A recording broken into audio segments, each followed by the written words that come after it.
Доброго ранку, кажемо Марії Орловській, лікарю-натуропату і нашому постійному експерту з харчування, ну і відповідно також постійному експерту зі здорового способу життя. Доброго ранку. Доброе утро. Сьогодні домовилися поговорити про таку тему в продовження захворювань, як з ними боротися. І сьогодні будемо говорити про таку тему, як кашель. Ну, зазвичай я знаю, як кашель лікують люди, це якісь людяники. Ну, от, щось таке. Як, Марія, ви лікуєте або радите людям лікувати кашель? Всегда я вначале советую подумать о том, что конкретно вы хотите вылечить. Если вы не обращаетесь к врачу за точным диагнозом, то надо, по крайней мере, идентифицировать, откуда идет кашель. Может быть кашель от того, что стекают сопли в носоглотку, и тогда человек, особенно дети, поперхиваются и откашливают это. Это один кашель. Может быть кашель, вызванный воспалением миндалин, да, то есть начальная стадия ангины или что-то, какие-то катаральные явления в глотке, которые тоже могут вызывать раздражение и покашливание. А может быть кашель уже в более глубоких отделах дыхательной системы, начиная от трахеи, бронхов, и уже, конечно, при пневмонии там немножко другой характер и кашля, или его вообще нет, но тогда нарушается дыхание. Поэтому в первую очередь надо понять, откуда исходит кашель. Для этого, в принципе, достаточно секунду подумать, приложить руку к груди, да, и когда человек кашляет, он чувствует, где идет вибрация, откуда исходят кашлевые толчки. То есть, если ему облегчение наступает там в трахее, значит, это там трахеит, да. Если больше всего болит горло, и здесь все остальное не беспокоит, значит, это кашель верхних отделов. И тогда уже понятно, от чего можно леденцы, да, от чего они будут совершенно бесполезны. Поэтому начнем, наверное, с верхней части. Если это кашель, который вызывается стеканием по носоглотке секрета из носовых пазух, то мы говорили в прошлый раз, что делать при насморке, и здесь начинаем все по списку. То есть лечим в первую очередь насморк промываниями, полосканиями, турундами и так далее, и так далее. Если это кашель, который исходит из воспаления миндалин, тогда, конечно, важно заняться именно ими, ни в коем случае их не удалять, это очень важный орган иммунитета у человека вообще нет лишних органов, ни аппендицит, ни миндалины не являются на самом деле рудиментами и лишними органами. Если удалить миндалины, то у вас постоянные будут бронхиты сразу, то есть вот этот вот рубеж иммунной защиты вы себе удаляете. Поэтому даже если они воспалены, даже если они гипертрофированы, главное не кормить их тем, что вызывает поселение в них микрофлоры, то есть сахаром и мучным, и тогда они будут медленно уменьшаться. Для того, чтобы уменьшить там кашель, здесь действительно можно использовать какие-то леденцы, можно сделать их самостоятельно из меда и прополиса и имбиря. Сейчас много таких рецептов есть в интернете, можно почитать. И можно использовать полоскание. Если же у вас есть гнойные уже пробки в миндалинах или вы видите налет на горле, тогда полоскать надо очень аккуратно, потому что при полоскании может спуститься воспаление ниже. То есть полоскание используем только на красное горло, которое без гноя. В другом случае надо либо смазывать, например, вы можете полоскать сода, соль, йод, горло, или, например, слабым раствором люголя, или буряковым соком очень хорошо полоскать, или, например, настоем календулы. А если вы видите гнойные пробки какие-то, тогда это место надо не полоскать, а смазывать ватным тампоном, то есть на палочку длинную, на шпажку или на что-то, да, только чтобы острия не было, наносится уже более концентрированный этот раствор там люголя или, например, того же там сода, соль, йод, и уже только смазывается, но не вызываются вот такие вот бурлящие движения. Чем еще можно? Водой с алоэ можно полоскать. Если это маленькие дети, то они полоскать не умеют, но их можно попросить хотя бы подержать во рту или просто пить очень мелкими глотками, чтобы оно, скажем, оставалось В горлышке это может быть отвар ромашки, отвар шалфея, подорожника, может быть с мятой, если есть какие-то признаки, скажем, удушающего кашля, то тогда могут быть с эфирные травки добавляться. Если это, например, на ночь, то в идеале, или куда-то вы идете, то в идеале давать не полоскать, а смешать какую-то травку или вот то, о чем мы говорили, с какао-маслом. Например, это может быть смесь алоэ, меда и какао-масла. Или смесь, например, того же прополиса и какао-масла. В таком случае оно очень долго будет оставаться во рту из-за того, что жир будет, будет такую пленочку создавать и будет оставлять лечебный эффект. Само по себе какао-масло очень хороший продукт для боли в горле, потому что смягчает и предотвращает раздражение. Но плюс к этому оно замечательно транспортирует такие вот жирорастворимые продукты, как прополис, например, которые в воде не растворяются. Поэтому можно вот так вот делать. Если у нас идет уже кашель, который спускается в трахею, то тут важно определить, сухой он или влажный. Есть разные стадии кашля, и если лечить химическими препаратами, то здесь очень важно не лечить сухой кашель препаратами, которые там для влажного, да. Если это травки, то есть универсальные травы, которые подходят и для сухого, и для влажного кашля. И мы сейчас это разберем. Я отдельно вначале для сухого и для влажного, а потом вы поймете, что очень много трав можно применять при любом, и поэтому они так востребованы в нашей народной медицине. Именно вот там 5-6 трав, они практически всегда используются именно потому, что они универсальные.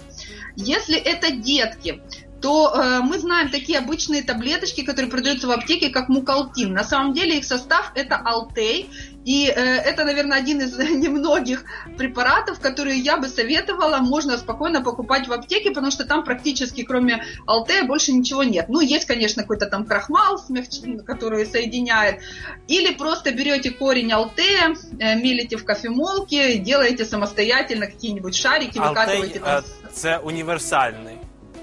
Алтей это универсальный, да, но для детей, в принципе, практически каждый препарат универсальный, кроме солодки, наверное. Детям можно Дивесил, душицу, мать и мачеху, подорожник. Это то, что можно детям, ну, буквально там с 9 месяцев, 10 месяцев, да. Вот. На самом деле дети младшего возраста довольно редко болеют кашлем меньше, чем годик, более глубоким. Вообще они не болеют ангинами однозначно, у них еще нет миндалин, поэтому никого не слушайте и сами не придумывайте лишние диагнозы. Дети до 2 лет ангиной болеть не могут, поэтому у них может быть либо там ушки болеть, либо уже сразу более глубокий кашель. Что еще? И сироп плюща. Я о нем говорила и при насморке, и вот укажу, что это очень хорошая вещь. То есть можно взять просто листья плюща и самому его сделать, либо в виде проспана, который продается в аптеках. Из специй детям можно куркуму. Смотрите, вот там, где мы говорили про горло и полоскание либо смазывание, куркума в Индии считается специей, которая сильнейший антисептик. То есть ею вытирают поверхности, ею моют полы, ею присыпают гнойные раны. Ну, в общем, везде, где есть возможность инфицирования, используется куркума, карри и еще некоторые специи, майоран, например. Она практически, она немножко горчит, но не так, как там перец или чеснок, и поэтому ею можно делать тоже болтушки или смазывать, или полоскать горло. По поводу кашля, который сухой.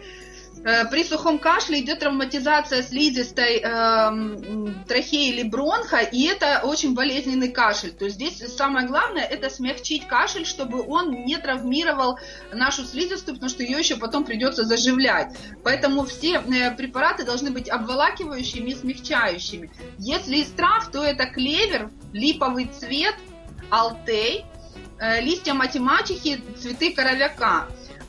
И тут очень важно еще такие действия, как увлажнение воздуха. То есть обязательно открывать и проветривать. То есть мы когда заболеваем, мы там укутываемся, лежим, все закрыли, на улицу не выходим, и это очень сильно удлиняет процесс выздоровления.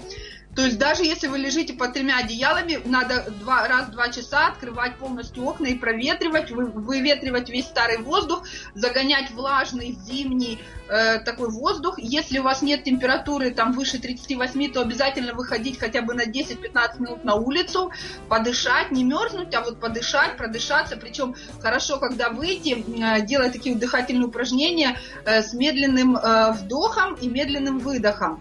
То есть глубокое дыхание.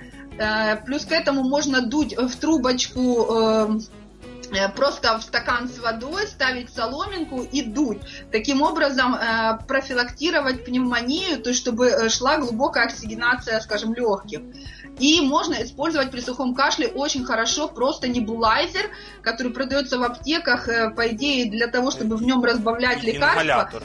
Да, ну ингалятор это одно, а небулайзер это другое. Ингалятор, он дает горячий пар, а небулайзер, он распыляет до микро-частичек воду, и она как бы глубоко проникает в легкие, как бы его смачивая. Ну вообще он создан для того... Да, он создан для того, чтобы в него растворять водорастворимые лекарства, но я советую в него просто ничего не растворять, использовать просто воду боржоми без газа или содовую воду. Если это тяжелый приступ удушья, то допускается 1-2 капли спирта капнуть в небулайзер. Это вот как реанимационное мероприятие при, например, астме там и так далее. Вот в таком случае идет, ну, это реально 1-2 капли, понимаете, да? То есть люди же могут переборщить, поэтому я очень внимательно следите за этим. Это именно если приступ удушья, то оно способствует вот моментальному расширению бронхов. Вот. И, ну я так хотів підвести. И даже если вы никаких трав туда ничего добавлять не будете, то вот само увлажнение, так же, кстати, как и полоскание, не обязательно доказано, что если человек просто при боли в горле будет полоскать водой без ничего каждый там час, то у него пройдет горло там в разы быстрее, чем если он не будет этого полоскать. То есть очень важно смягчать и увлажнять, понимаете, да, даже без ничего.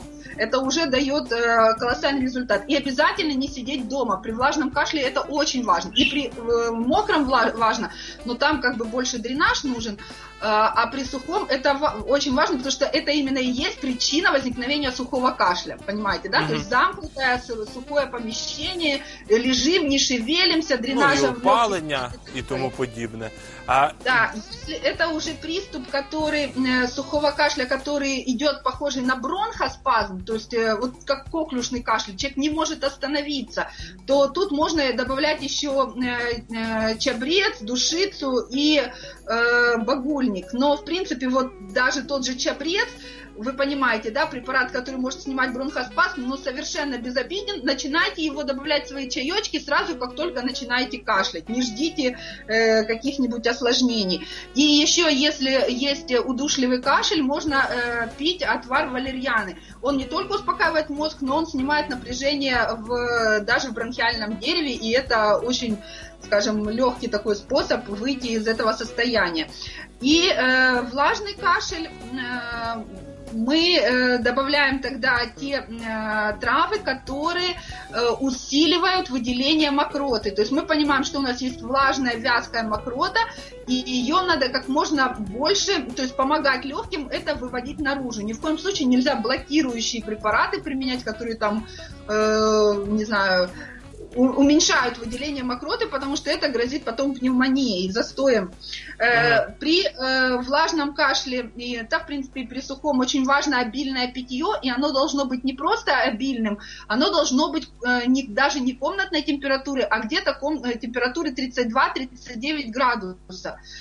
То есть температуры тела, чтобы оно максимально быстро всасывалось в организм, чтобы организм не тратил силы на подогрев этого и не тратил силы на охлаждение. То есть кипяток пить тоже не стоит.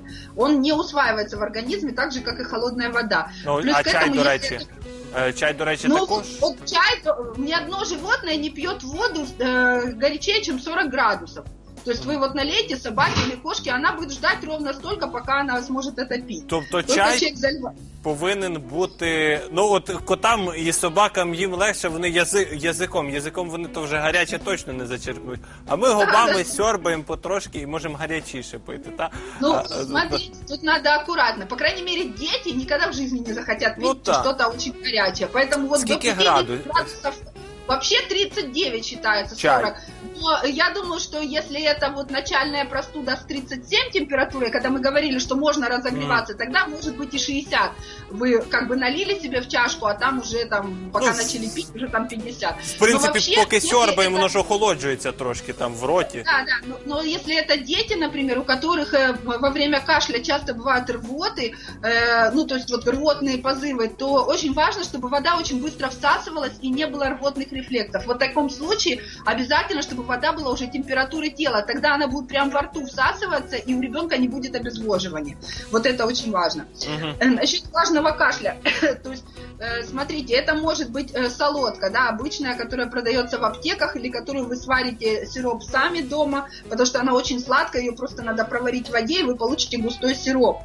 Это может быть разные морсы, там, клюква, калина, брусника и так далее, потому что при влажном кашле они еще дают и мочегонный эффект, то есть усиливают фильтрацию через другие органы выделения, и это очень важно.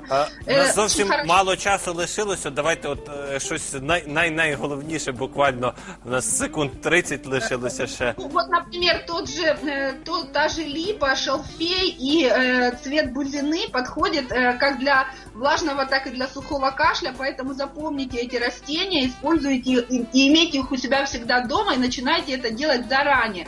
И не забывайте, что помимо того, что вы принимаете внутрь, крайне важен массаж, особенно при влажном кашле. Это дренирующий массаж, когда массаж делается снизу вверх, то есть практически с начала ребер до самых плечиков, неважно, ребенок или взрослый, очень хорошо смазать медом, и чтобы мед прилипал к ладошке, вот так простукивая. Таким образом вы будете помогать выгонять эту мокроту с ваших легких, и она пройдет значительно быстрее. Еще есть спереди вот такие точечки, чуть ниже ключицы, P1, они отвечают за набор энергии в легкие, чтобы, когда особенно у человека приступ удушья, достаточно вот здесь очень сильно нажать, и человеку становится лучше. Не забывайте о точечных массажах пальца, да, вот эта вот часть отвечает за легкие, точно так же на ноге ниже большого пальца идут места, которые отвечают за легкие. Если вы в транспорте начинаете удушливо кашлять, и вам просто вот, ну, ничего не помогает, вам придется выйти из маршрутки просто, можно взять ручку или свои там ключи, да, от дома и найти болезненную точку на пальце, а она обычно есть в этот момент, и просто вот ее вот так вставить и очень сильно подержать. И у вас пройдет очень быстро, буквально в течение нескольких секунд, приступ удушья. Это акупунктура, она работает тысячелетиями, об этом тоже стоит не забывать.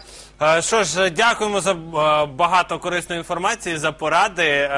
Мусимо за браком ефірного часу прощатися з вами, ну і рухатись далі до наступної рубрики. Рубрика «Культоги» спеціально для вас.